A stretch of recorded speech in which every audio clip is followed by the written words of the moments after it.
Hello everyone, welcome back to Financing Tutorial YouTube channel. In this class, we are going to discuss with very important topic, that is neonatal seizures.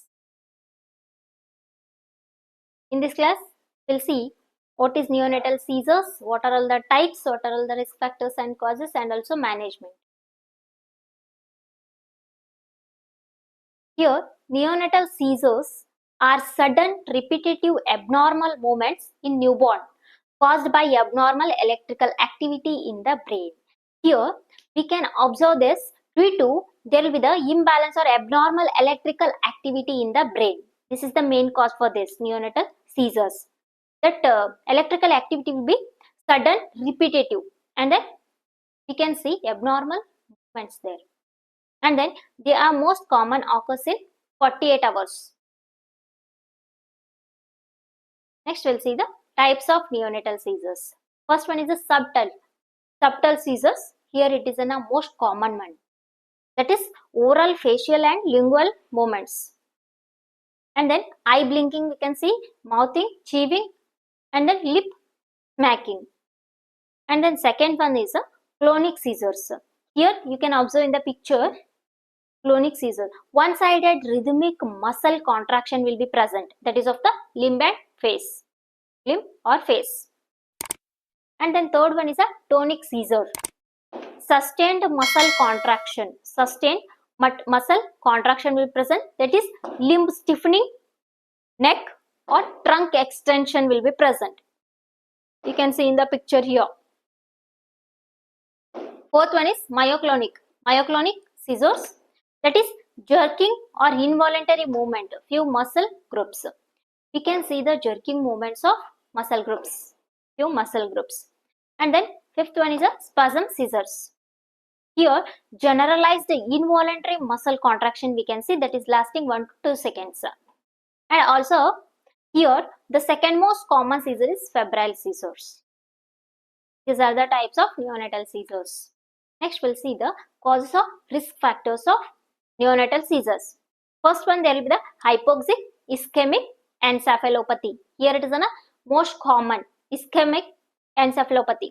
And the second one is a intraventricular hemorrhage, most common cause for, and also we can see more in preterm babies. And also third one is infection, that is torch, in the sense toxoplasmosis, other infections like hepatitis B, and then rubella, cytomegalovirus, and then herpes simplex virus, and also meningitis, sepsis we can see. And then fourth one is metabolic disorders, like metabolic disorders like hypoglycemia, hypocalcemia, hypomagnesemia, etc. And then pyridoxine deficiency, that is vitamin B6 deficiency we can see. And then structural brain malformations. There will be the malformation of brain we can see. These are the causes and risk factors for neonatal seizures. Next we can see the diagnosis. Diagnostic evaluations for this is ECG. It's a gold standard investigation for this one, neonatal seizures. And then blood tests, that is in glucose, calcium, magnesium and the sodium levels has to be checked. And then sepsis screening, neuroimaging. Here we can see cranial EVG, CT or MRI, that is to know the structural cause. Here we can suspect the structural cause. And then fifth one is metabolic screening. Next we'll see the most important thing of this topic is management. Here stabilize ABCs, that is airway, breathing and as well as circulation. We has to stabilize, we has to monitor, and then we has to assess.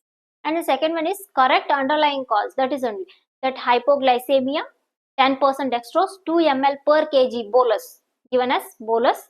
And then hypocalcemia, 10% calcium gluconate, 2 ml per kg, slow IV has to be given.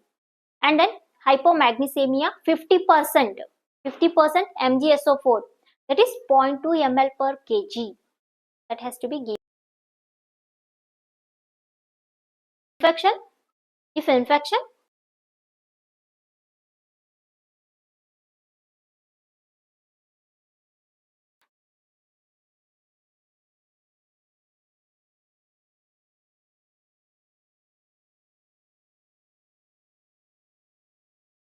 okay. Here first line drug 20 mg per kg IV loading then 5 mg per kg per day. That is phenobarbital has to be given. And then phenytoin, here this is a second line of drug, that is 20 mg per kg given through IV. Here intranasal midazolam or rectal diazepam in febrile seizures can be given. I hope you all are very clear with the topic neonatal seizures. Please like, share and subscribe to my YouTube channel for more informative content. Thank you for watching.